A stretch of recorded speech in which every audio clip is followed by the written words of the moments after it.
Throughout the program, please feel free to pose questions to presenters. Let's have back and forth and have this be as relaxed as is possible in a virtual setting. And so with that, I'll hand it back to Bud for a couple of words. Thanks, Andy. For those of you who haven't met Andy McLeod, one of the best things that took place this year in the Life and Times of Foothills Forum was when our executive director joined us in May. And since then, Andy has knocked it out of the park. And I thank him for that, for his good and diligent work. We are a much better organization with Andy with a firm hand at the tiller. And thank you, Andy. I also want to give a really well-deserved shout out to Dennis Brack, John McCaslin, Rachel Needham, and the team at the Rappahannock News for continuing stellar reporting for the benefit of all the citizens of Rappahannock County. Thank you to the news team, and let's make our first toast to the Rappahannock News team, shall we? Here, here. Cheers. Cheers. The other thing that's notable about this past year, of course, is that we're all impacted by COVID-19. And I believe you've seen the results of what that has meant for our community and Rappahannock County. Excellent spot reporting that has kept all of our citizens well informed of every aspect of life and how it's been changed in the new normal. We were fortunate to get some funding early in the year that allowed us to bring on board on a pretty much as needed basis the kinds of quality journalists you've come to expect from Foothills Forum. Randy Ryland, Sarah Schoenhart, Bob Hurley sitting there with Heather Wick. Hi, Bob, how you doing? Tim Carrington's on the call. I see Tim. Luke Christopher, Roger Piantadosi, all came and joined the team, working with Patty Hardy, Dennis, John in the newsroom of the newspaper, ramping up their coverage and doing an excellent job on schools, businesses, the economy, and what have you. We also developed, as you well know, the daily electronic newsletter, the C19 Daily Update, which as of this afternoon has 1,014 subscribers. We hit and went over the 1,000 subscriber mark. We're also sending daily the very warm and very personal subtext text service that Sarah Schoenhart puts forth every day. She and Dennis Brack developed that technology that allows you to pick up your iPhone every afternoon and see a nice warm message that starts, "Hi, this is Sarah." And what follows are one or two very informative bits of news from Rappahannock County, including engaging questions from Sarah about life and times. Today's was about jobs. We've been doing this since April 1st, pretty much, and we'll continue it at least through the end of the year and into 2021. We also continued our string of excellent reporting projects, if I may say so. The most recent being the 3-part series on housing, home sweet home, question mark. And Andy, do you want to fill us in with some late-breaking details about the forum that we plan to hold around housing? Thank you, Bud, very much. Yes, on Tuesday, November 17th, we will be hosting a public forum to follow up on the series on housing in Rappahannock and to explore all elements of it. We've got a wonderfully diverse panel of individuals. John McCaslin will be moderating. Sarah Schoenhart will be part of the panel. And I want to commend that to your attention. So again, that's Tuesday, November 17th at 7 p.m. Thanks, Andy. Put that on your calendar. It'll be a Zoom event. No, it's a Facebook Live event. Is that right? That is correct. So that ought to be an interesting experience, and come and join us for that. 2020 also allowed the Foothills Forum Rappahannock News team to take a look at the elections, which are also different this year because of COVID. And whether it was Bob Hurley's good work on how to vote, who gets to vote, where to vote, what are the issues, and so forth, joined with Rachel Needham's excellent spot coverage and features and profiles and interviews with candidates for office. The newspaper's done, I think, a stellar job of covering the elections as they get nearer and nearer, 11 days now. Or as I read in the newspaper, one mooch, an 11-day period is the exact amount of time Scaramucci held the job as press secretary for President Trump. And that's a new term, the mooch, 11 days. So 11 days from now, we're going to the polls. I don't think it's a valid Scrabble word yet, though. The other terrific development is that the Rappahannock newsroom is the only one in the state of Virginia of any size hosting a full-time Report for America candidate. And Rachel, wave to everybody, please, and introduce yourself. Rachel Needham. You might be frozen. No, there you are. Okay. All right.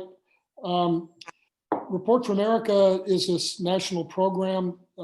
We are very excited to have Rachel come and join us this year. And John McCausland is going to say a few words in a second about the high quality of Rachel's work. But it is quite the honor for us in little old Rappahannock County to have the first Report for America Corps member reporting and essentially doubling the capacity of full-time journalists in the Rappahannock newsroom. I think it's an achievement for our county, and the quality of Rachel's work speaks for itself, but John's going to say a few words about that. Take it away, Mr. Editor, John McCausland. Thank you, Bud. And I just wanted to say very quickly, it's great to see everybody. And thank you for being with us today. As Bud mentioned, Rachel comes to us through Report for America. And in short, as he mentioned, it places talented, and I stress that word, emerging journalists into local newsrooms like ours in Rappahannock County to report on undercovered issues and communities. And I'm going to embarrass Rachel a little bit if she doesn't mind. I do that every day, but I'm going to do it one more time. I've got a hold of her application, and in her application with Report for America to be placed in a newsroom anywhere around the country. And I will mention that she was living down outside of Taos, New Mexico at the time in amazing conditions, which I'll let her expand on. I'm not going there. But one of the questions to her was, why do you want to be a Report for America Corps member? And Rachel responded, when I wrote my first sloping and misspelled poem at the age of 6, I knew I wanted to be a writer. When I discovered the work of Joan Didion in high school, I knew I wanted to be a journalist. Suddenly, writing became not just a passion I pursued for myself, but a service I could perform for my community. I want to be a Report for America Corps member because I believe that journalism is a public service essential to a healthy democracy. She went on to say that I believe that all people, whether they live in the heart of a big city or miles from the nearest town, are worthy of representation in the media. Growing up in a small rural community outside of Charlottesville, Virginia, and then attending college in rural Eastern Washington, I observed firsthand the disempowering impact of inadequate media coverage. As a young reporter, I would bring intelligence, integrity, and nuance to my work and be tenacious in pursuit of facts. Since graduating college, I've been looking for an opportunity like Report for America and am thrilled to have finally found it. I look forward to applying the skills I have, learning new ones, and carrying on the spirit of service that distinguishes Report for America.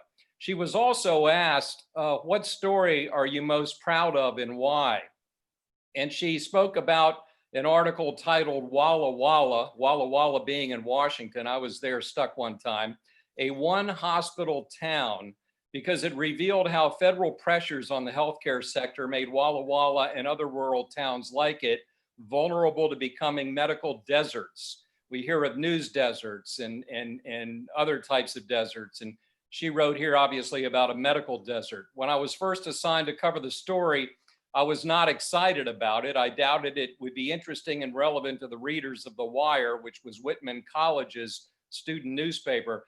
But as I interviewed more than a dozen healthcare professionals in the Walla Walla Valley and read academic studies on rural health, I realized the importance and necessity of the story, especially since few media outlets were reporting on an issue that was affecting so many rural patients.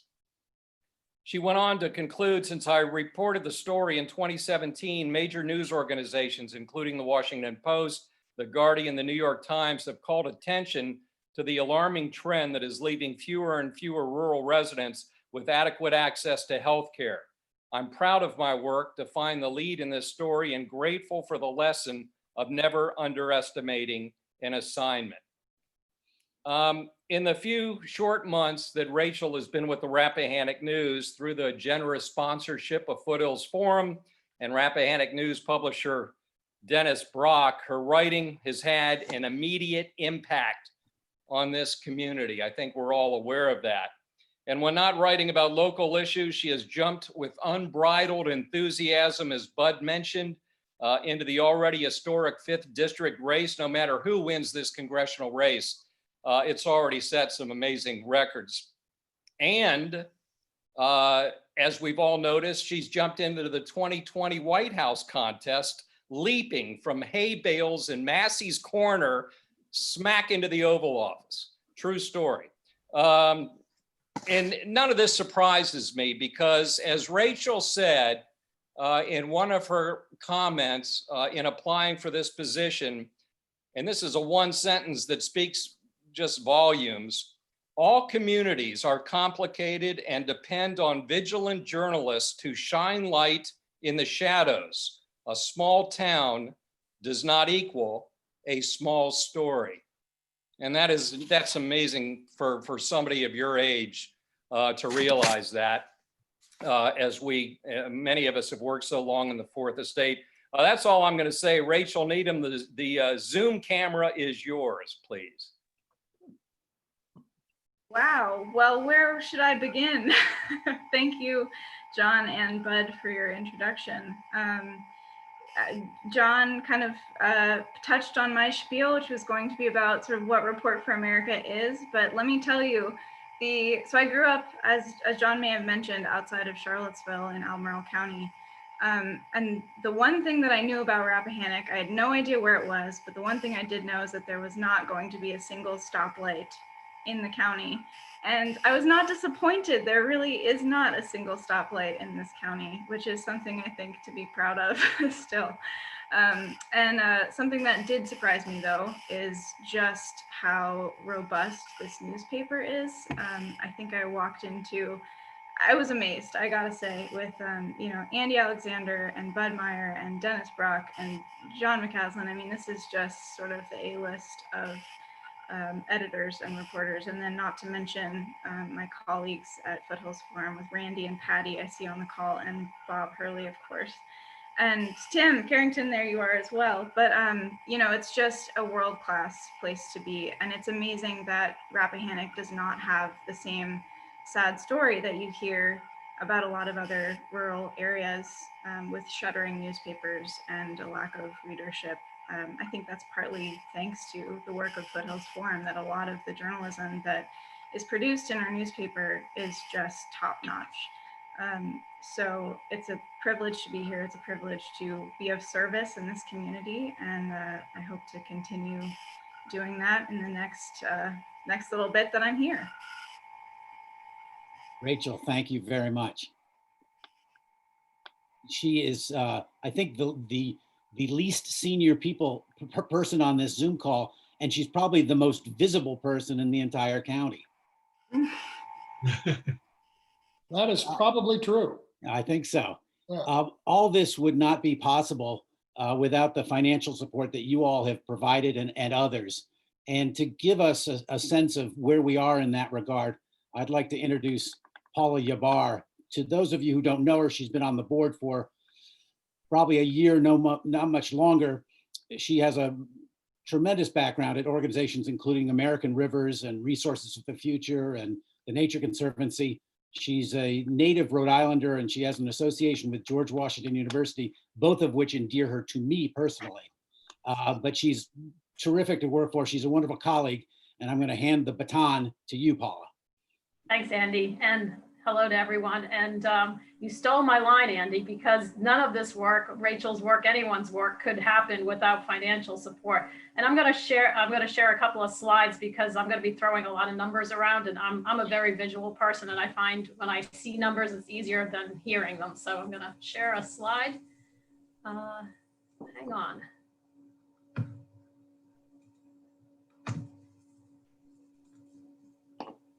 You got it.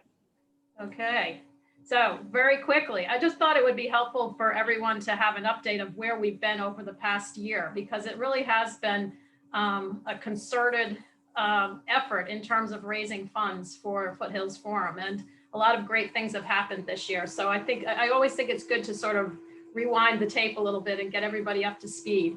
So last year, around this time, we started Newsmatch 2019, which ran from November 1st to December 31st. And during that time, we raised almost $60,000. We had 44 new supporters, which is really important, and then 100% board participation. We've raised money for the new normal COVID, which Bud mentioned from various sources. We've had other grants from Give Local Piedmont and RLEP. And then we decided to start a new process this spring when COVID hit. We thought we really needed to start reaching out to and building up an individual giving program. And so we asked a number of people if they would be willing to host either physical or virtual salons. And we had 6 of those through the summer and into the fall. And so thank you to everyone who did either host or participate. We had 35 invitees, 25 attendees, and many of these were new people to Foothills Forum. So again, it was really important for us to continue to expand our universe in terms of people who know about us and who may want to support us eventually. And so now we're moving into Newsmatch 2020, and those details are still being worked through in terms of the match and all of that. But we know the time frame is the same, November 1st to December 31st. And we really encourage everyone to give then and give often and give big if you can, because that really is one piece of a larger toolkit in terms of what the funds that we need to raise in order to do this great work. So as we think about next year coming up, we really have, I think with COVID, and we don't know how long this is going to last, but like anything, we've got to keep this momentum going. So we need to build and sustain these relationships, whether it's from the salons or Newsmatch or other institutional donors. It's really important. Once you have a donor, it's so important to keep them. It's harder to get a new donor than it is to maintain and keep an existing donor. And so we've got to continue to build and sustain those relationships. It's so important. We need to think about identifying some hosts and planning some more summer and fall salons, and hopefully we'll be able to have these. Again, nobody knows the future, but I think these went well this summer and fall, and I'm hoping we can continue them. We've talked about scoping and thinking about a fall 2021 annual gala, which would have, we really haven't thought past the concept, but again, it would be an opportunity for a larger gathering if we're allowed, and to have some incredible and interesting speakers. And it's an opportunity for us to really showcase the work that the Forum and the Rappahannock News does. And then to identify 2 to 3 speakers, just as we had earlier this fall, to have our insider briefings for donors during the year. So it really is, I think, an opportunity to sustain, to build, and to grow. And I will stop sharing my screen. Paula, thank you very much. I Sure. would like to propose a second toast, and that would be to the individuals whose names you saw a moment ago who hosted salons. They were wonderful. We gained lots of visibility and outreach to people we didn't know before. And also to one particular individual, Bill Deedle, who came up with the idea for the salons. And so I toast all of you. Here, here. And thank you, Bill. I'll add one comment to Paula's slides. I think we're being modest with the number of people who were invited and who participated in the salons. I ran through those numbers in my head on the drive over, and I think we could double those numbers. We probably had 50 people attending those salons, and I know we invited up to 75. So I don't want to be accused of exaggerating, but I'm pretty sure we had far more participation in those salons. And what they did was help us meet new people, tell our story to folks who may not be familiar with what we've been doing, listen to them about their interests, their concerns, and their thoughts about the county, and to sort of help build, I hate to use this word, this phrase, but to build our base. But it's helped, and we met so many new people who I think are now going to be part of Foothills Forum in the future. And I think they worked, and I'm looking forward to future salons. Thank you, Paula. Thank you, Bud. Thank you, Paula, as well. Interestingly, Paula mentioned Newsmatch, which will begin on November 1st. The number of organizations, it's sponsored by an organization called the Institute for Nonprofit News. And this year, they have 60 more organizations participating than they did last year, a 30% increase over last year. And that should be heartening to us because it is reflective of the growth in civic journalism across the country. And to speak to that and the larger context in which Foothills Forum is working, I'd like to introduce Andy Alexander, who I think is known to all of you. He is the former ombudsman of the Washington Post and the Washington Bureau Chief of Cox Newspapers, a key advisor to Foothills Forum and a key editor on the news products produced by Foothills and that appear in the Rappahannock News. Andy, the floor is yours. Thank you. Good to see everyone. In honor of this occasion, I'm not sure you can see this, but I am wearing a t-shirt here that says, "Warning, may spontaneously start talking about journalism." And I think Bev, I fear Bev is going to order one that says, "Warning, cannot stop talking about." But nobody wears that t-shirt in a prouder fashion than do you. Thank you. Well, that aside, I am determined today that I'm going to talk about journalism for no more than about 8 minutes. This, I think, is the fourth time that I've sort of given a state of local news talk to this group at our annual meetings. And every time I've talked about it, it's sort of a story of gloom and doom. Sadly, there's still a lot of that going on today. If you tapped into our recent interview, Foothills Forum interview with Margaret Sullivan, who's written a book on this subject. You know the difficult statistics here. In the last 15 years, 2,000 newspapers have stopped publishing. Many, in fact, the vast majority are in communities like ours, smaller communities. To put that in real terms, that's been a reduction in newsroom jobs of more than 50%. And the pandemic has not been kind to newspapers. So far this year, more than 300 newspapers, in addition to that, have folded or they've reduced their frequency. Back then, when I gave, I think, that first report, I mentioned sort of this concept of community nonprofit journalism. And at that time, it was new to a lot of you. And basically, as you know, it's basically communities creating nonprofits to either replace newspapers that have gone under, or in our case with Foothills Forum, to help a thriving local newspaper that is facing many of the stresses that others do in the climate for local news. And as Andy mentioned, there was this group that I mentioned for the first time called the Institute for Nonprofit News.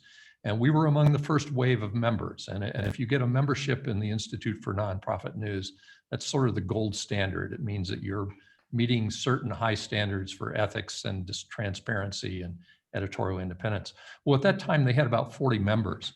As Andy mentioned, they've grown. This year, they're up to 300 members. So to put that in one context, they contend that those 300 news organizations have added into the ecosystem of newsrooms across America, local news reporting, about 2,300 journalists. And so to put that in context, if you look at the entirety of the NPR operation, not only Washington, their news operation, but every NPR affiliate, it's about the same size. So you're starting to see that the nonprofit news segment is actually having an impact. You're also starting to see an explosion in all sorts of variations of nonprofit journalism. Often it's niches. I was reading just the other day about Georgia. Georgia has 166 counties. 29 of them are news deserts where they have no source of news, of local news. And into that void, because of coronavirus, stepped a new nonprofit journalism outfit called Georgia Health News that's providing the type of health news that they couldn't get because they don't have local newspapers. Those of you who read Axios, which is a very popular brief, quick read newsletter with very good reporting out of Washington, just in the last couple of weeks, they have announced that they're going to now start expanding into mid-sized cities like Denver and Des Moines, Minneapolis, and Tampa, St. Pete. ProPublica, which is based in New York, which is sort of the granddaddy of all nonprofit journalism organizations, won a number of Pulitzer Prizes. They, in the last year or so, have started expanding their operation into the Midwest, into the South, the Southwest. They now have 30 journalists, mainly doing investigative reporting through researching data analysis and all that. And then you're also seeing collaborations growing, not just collaborations like we had with the Fauquier Times and Randy Ryland's award-winning package on opioid use, but collaborations between organizations like ours and non-news nonprofits, like journalism schools, or collaborations with local nonpartisan foundations to do sort of deep dive surveys about where the community is on issues and all that. And then I think one of the most significant things, some people view this skeptically because of who's involved, but in the last 2 years, Facebook, Google, and Knight Foundation have combined committed about $1 billion toward various local journalism initiatives to try to see if we can come up with an ecosystem that works. So there's tremendous growth and experimentation going on, and that's all exciting and all good. Here's one thing that I've seen in the last year that I think is an expansion of what's happening. And Paula sort of touched on it. There is increasing discussion about being centered on sustainability. In other words, nonprofits like ours have been very successful at raising money and getting launched. But then the big question is, what then? How do you create a funding pipeline that ensures sustainability? Do you do it through estate gifts or endowments or membership models like NPR, or nonprofits, in some cases actually purchasing newspapers that are in danger of failing and running them because there are certain tax benefits? All that is starting to be discussed. Now, one thing that I think is just sort of interesting to watch in the coming year as it relates to local news, and that is what might happen in Congress. There are lots of journalism groups that have formed an umbrella group. It's called the Rebuild Local News Coalition. And they have been working with members of Congress of both parties in playing around with an idea that was once sort of unthinkable. And that is, how can the government help save local news without endangering editorial independence? Very tricky thing. much will depend on the elections coming up, not only for the House, but for the Senate and also the White House. And I think it's safe to say, and this is not a personal opinion, I'm just reflecting what everyone knows from surveys, that Democrats are more predisposed to help struggling news outlets through some government help. Polls show Republicans are much more distrustful. They're even scornful of media outlets, mainstream media outlets. But there's also legitimate conservative ideological opposition to government helping in industries of any kind, mainly because the counter argument is, well, let market forces sort it out. So you have that going on. There's a dilemma for news organizations. How do the muck rakers ask for help from the muck makers, if you will? But there's already some government help that comes to newspapers. We get preferential treatment on postal delivery rates, for instance. So some of the ideas that are being discussed in Congress that you may start to hear about are in that vein. They are not direct subsidies. They are things like one idea is a $250 refundable tax credit that Americans could use to buy local news subscriptions or to make a donation to a group like Foothills Forum that aids local journalism, or a tax credit to help small businesses buy local or advertising, or tax incentives to hiring journalists, or matching funds for nonprofit news journalism organizations like ours, or providing an antitrust exemption for local newspapers to collectively negotiate better ad rates with Google and Facebook. So for all of you thinking, well, this political climate makes this impossible, government will never do this, I would take you back to 1967 when Congress, against all odds, passed something called the Public Broadcasting Act. And today we still have NPR, PBS, and local broadcast stations. So let me close by just saying, talking just very briefly about what all this means for us and why it's important. Local news is often defined broadly to include newspapers in cities like Richmond or Des Moines or Denver or whatever. We're in a very small rural community, and it's a community that has limited broadband, which makes it difficult for Dennis and his crew to financially exploit the audience or to get more digital advertising. But there was a fact that I read in a Brookings study just about a week ago that I thought really spoke to what we do. And it was this. Looking back a couple months, Brookings looked at roughly 2,500 counties in the United States that had reported COVID cases. And it noted that half of those counties were in news deserts, meaning that they had either one struggling paper or none. And that of all those news deserts, 70% were in rural areas like ours. And it made me immediately think what a bang up job we've done in helping the community understand the health ramifications of COVID locally here. So that's sort of an example of the critical role we play. What we're about is one thing. We produce quality news, accurate, nonpartisan, fair, often in-depth, and it helps the Rappahannock News in creating the shared truth that forms the foundation of what's so important in civic debate. So that may be slightly more than 8 minutes, but I'll turn it back over to you, Andy. Thank you very much, Andy. That was fascinating and motivating. Thank you very much. Before we conclude with a special recognition by Bud, we have a request from the floor from TAC to make a short presentation. And so I'm going to send the mic in your direction, TAC. Thank you. So I was watching one of my favorite shows, Broadchurch, a while ago, and I saw a scene that it's like, oh, I got to share this with Foothills Forum. So I clipped the scene, posted it on YouTube, and it was promptly flagged for copyright infringement, so I couldn't. However, since I have you here, I'm going to attempt to share screen amid really bad internet connection and share with you what I think is a 2-minute, I think you'll at least get a chuckle out of it. It's a wonderful let's English see crime series.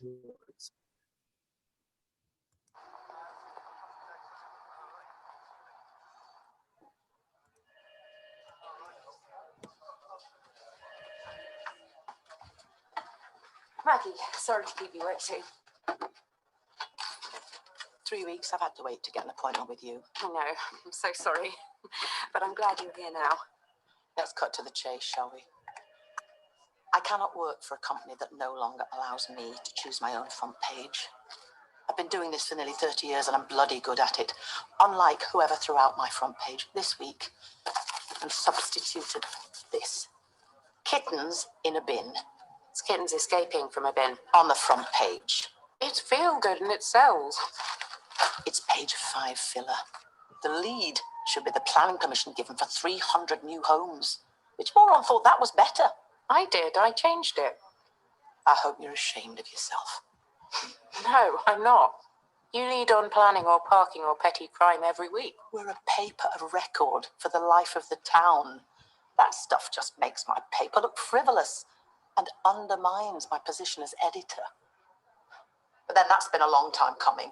I've lost my only journalist to a national tabloid, and now I'm expected to cover every story that happens around here on my own in a tiny room and with no support. I know it's been hard, but you're not going to be stuck there alone anymore. Oh, well, good. You're coming to work here. I don't think so, Petal. Oh, the lease on your building's up. We're not renewing. There's hot desking capacity for you here. Not a chance. I need to be where the stories are, where the people are. I can't do that from here. You know how tough print economics are, Maggie. We can't sustain a presence in Broadchurch. We're closing the offices. The paper will continue, but it'll offer content from a wider area using pooled resources. That's not local news. People need their own lives reflected. That's the whole point. We're redefining what we mean by local. Oh, for God's sake. When's all this supposed to happen? The lease runs out 4 weeks on Friday. The Broadchurch Echo has served that town for more than a century. It matters to people. Then they should be buying it in greater numbers. Times change, Maggie. Don't get left behind. I don't want to steal from there. I want.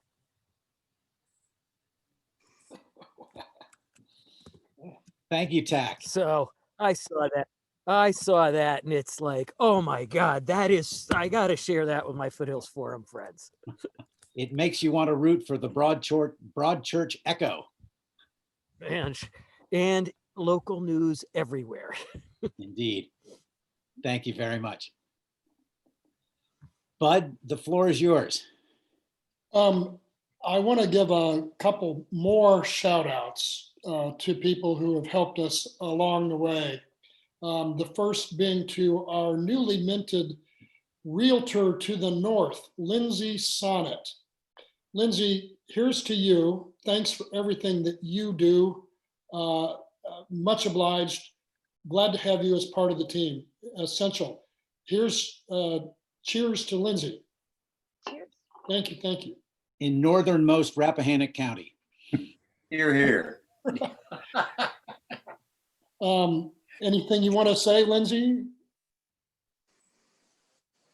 I'm just delighted that everyone's forced to be on Zoom so that I can actually participate this year because I missed the 2 last year. So nice to be with you guys and see you. Thank you. Thanks, Bud. Thank you.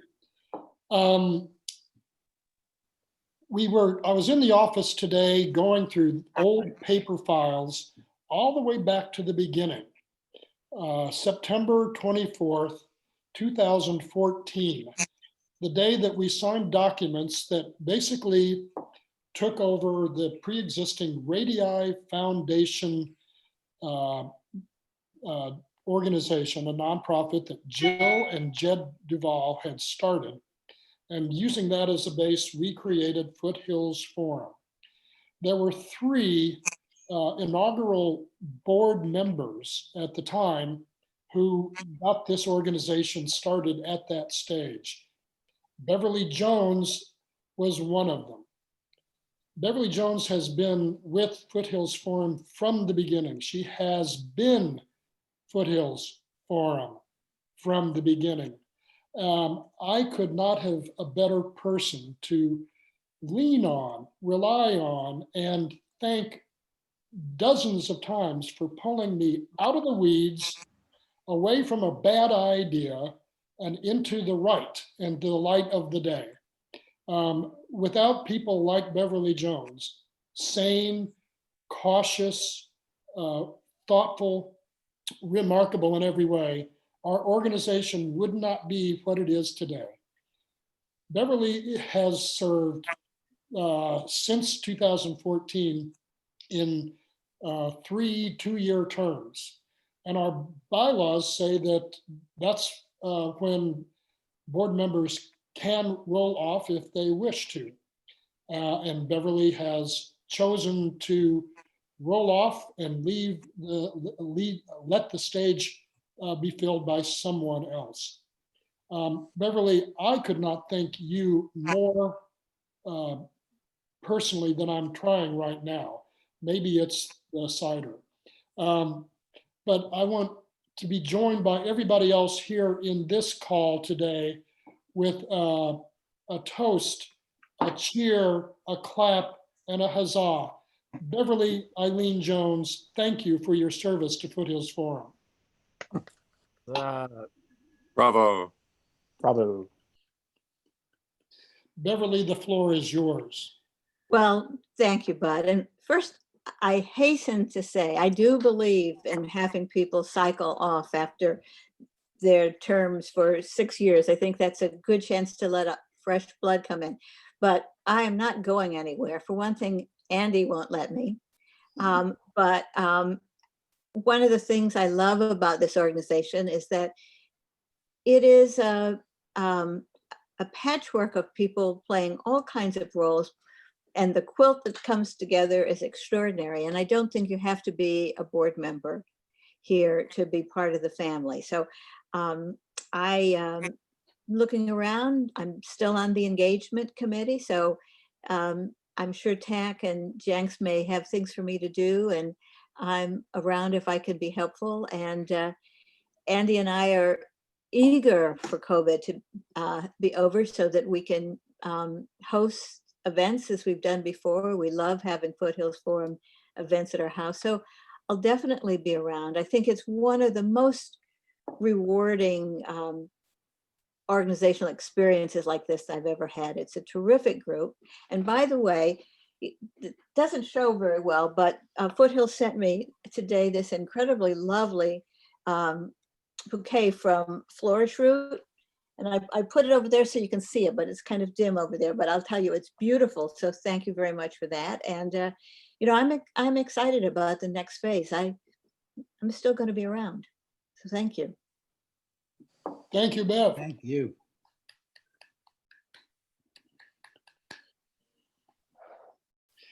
Unless there are other concluding words, that is the most important business we could do, that recognition. Yes, sir, Bud. Well, let's not let the moment escape us to once again thank the terrific journalists represented in this call and in the pages of the Rappahannock News. Dennis, John, Patty, Rachel, Bob, Tim, Randy, and Sarah, and Luke and Roger. All their work over this past year has really made the newspaper better and more productive and capable of covering this wonderful county that we live in. I think it's to their credit that our work is able to be carried out. Just today, we've been looking at the first part of what I think will be a terrific series on the environment that Randy has produced. Randy, good work as always. And I encourage you to watch for it in the pages of the newspaper, projected as a 4-part series. Quality work with great graphics, again, from Laura Stanton. And it's that kind of work that winds up winning the Virginia Press Association annual category for in-depth and investigative journalists among non-daily newspapers. Our team, the Rappahannock News and Rappahannock and Foothills Forum, has won that category along with Best in Show honors for 4 years in a row. I think that is a testament to the quality of the people on this call. Hey, Bud, can I jump in very quickly? Yes.